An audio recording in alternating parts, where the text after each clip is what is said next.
आपको भगवान गणेश का एक ऐसा स्वरूप दिखाने जा रहे हैं जो बॉम्बे के लाल बाग की राजा की तरह है।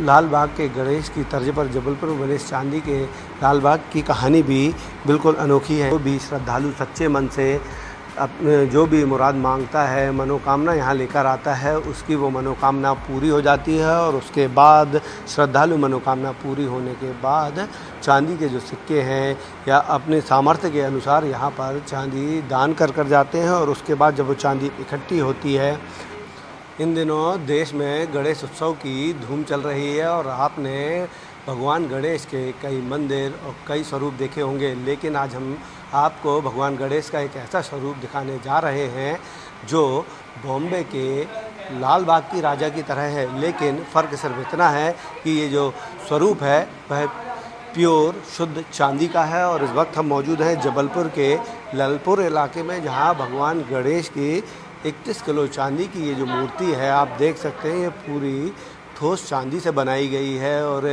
ऐसे गणेश भगवान की जो ये मूर्ति का स्वरूप है ये बॉम्बे के लाल बाग की राजा की तरह है। भगवान गणेश जो है यहाँ पर एक सिंहासन में बैठे हैं, साथ में गदा लिए हुए हैं और उनके सिंहासन के नीचे जो है जो हाथी हैं उनकी मूर्तियाँ यहाँ पर लगाई गई है। और इनका जो पूरा स्थान है ये पूरा चांदी का है। इन लाल बाग के गणेश की तर्ज पर जबलपुर में बने चांदी के लाल बाग की कहानी भी बिल्कुल अनोखी है। इनके जो स्थापनाकर्ता थे पंडित आचार्य प्रमोद तिवारी, वह कुछ सालों पहले तक बॉम्बे में नौकरी किया करते थे। और उस दौरान वहाँ पर जब वह लाल बाग के राजा के दर्शन करने गए तो उन्हें वहाँ लाल बाग के राजा के दर्शन करने के बाद उन्हें ये आभास हुआ कि उन्हें लाल बाग के राजा की प्रतिमा जो है जबलपुर में रखनी चाहिए। और वह मल्टीनेशनल कंपनी की जॉब छोड़कर यहाँ जबलपुर वापस आ गए और उन्होंने अपने ही ज़मीन पर एक ये मंदिर बनाया। और 5.25 किलो जो घर की जो चांदी थी, जो उनकी माता जी ने उनकी परिवार के लोगों ने दी थी, उस चांदी से उन्होंने ये मूर्ति बनाई। और उसके बाद इस मूर्ति की जो चर्चा है पूरे शहर में हुई।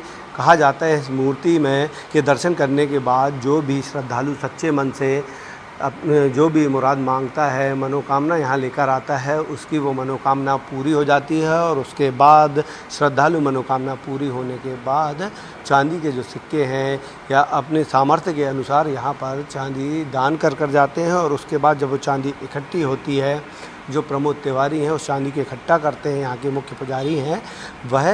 और उसके बाद जो उनकी आय जो उनकी साल भर होती है उसमें से कुछ हिस्सा वो निकाल कर चांदी खरीदते हैं। और फिर इस भगवान गणेश की मूर्ति में वह चांदी ऐड होती जाती है। और इस तरह से अब जो है चांदी लगभग 31 किलो की हो गए हैं और आज 31 किलो की ये मूर्ति हो चुकी है। हमारे साथ मुख्य पुजारी हैं, हम उनसे बात करते हैं। सर ये पंडित जी ये बताइए कि जो गणेश जी हैं, ये चांदी के गणेश जी रखने की शुरुआत कैसे हुई थी?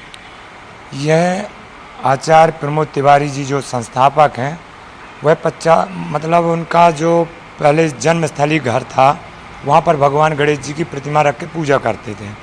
फिर उनके मन में अनायास मन में विचार आया कि हम केमिकल भरी मूर्तियों को जल में प्रवाहित करते हैं, प्रदूषित होता है और पैसे भी खर्च होता है। इससे अच्छा धातु की मूर्ति रखने से खर्चा भी बचेगा और प्रदूषण भी बचेगा और भगवान उसमें शीघ्रता से विराजमान होते हैं, मनोकामना पूर्ण करते हैं। ऐसा उनके मन में भाव आया और उन्होंने 2013 से इसकी शुरुआत की। बड़े छोटे रूप से शुरुआत की थी। 5.25 किलो के गणेश भगवान फर्स्ट साल बनवा कर विराजमान किया था और आज तो भगवान 31.25 किलो के हो चुके हैं। और भगवान की इच्छा रही तो आगे भी वो अपना बढ़ाते जाएंगे। देखिए पंडित जी कह रहे हैं कि भगवान की इच्छा हुई तो वो आगे इसे और बढ़ाते जाएंगे। हमारे साथ कुछ श्रद्धालु हैं, हम उनसे भी बात करते हैं। ये बताइए आप यहाँ कितने समय से आ रहे हैं और क्या मांगा है जो भगवान गणेश ने दिया है? हम तो बहुत समय से इधर से आ रहे हैं और हमने जो कुछ भी मांगा है तो भगवान गणेश ने हमको दिया है। और बहुत सारी मान्यताएं हैं उनकी, और चांदी का सिक्का देने से तो और भी जल्दी मनोकामनाएं पूर्ण हो जाती हैं। और बाकी समय हम लोग तो सदा आते ही रहते हैं और सभी पूरे समय से, मतलब यहाँ हमारे पास में है ये गणेश मंदिर, यहाँ आते ही रहते हैं और सारी मनोकामना सबकी पूर्ण होती हैं। देखिए श्रद्धालु हैं वो कह रहे हैं कि चांदी का सिक्का यहाँ पर अर्पित करने से उनकी मनोकामना पूर्ण होती है और जिनकी मनोकामना पूर्ण हो जाती है वह चांदी का सिक्का भी यहाँ देते हैं। आप कितने समय से आ रहे हैं और क्या मनोकामना लेकर आए थे? हम तो पास में ही रहते हैं, तो जब से बनाए तब से ही आते रहते हैं जी मनोकामना तो आशीर्वाद के अलावा हमें कुछ नहीं चाहिए, भगवान का दिया हुआ सब कुछ है। जी। बस दर्शन करते हैं, आशीर्वाद लेते हैं। जी, चांदी के गणेश जो है हाँ, क्योंकि मूर्ति ये जो है अपने आप में अनोखी है, क्योंकि शहर में और भी मूर्ति चांदी की मूर्ति अनोखी है, उनको इसीलिए रजत गणेश जी का नाम दिया गया है। लेकिन बहुत श्रद्धा है, लोगों की मनोकामनाएं पूरी होती हैं। तो देखिए श्रद्धालु उनका कहना है चांदी की मूर्ति है इसलिए भगवान गणेश को रजत गणेश कहा जाता है, उन्हें रजत गणेश का नाम दिया गया है और दर्शन करने से ही उन्हें की जो तमाम मनोकामना हैं वह पूरी हो जाती हैं। इसलिए लोग इस दरबार में खींचे चले आते हैं और जब उनकी मनोकामना पूरी होती है तो वह भेंट स्वरूप भगवान गणेश को एक चांदी का सिक्का ज़रूर अर्पित करते हैं। कैमरामैन गणेश के साथ अभिषेक शर्मा, IBC 24।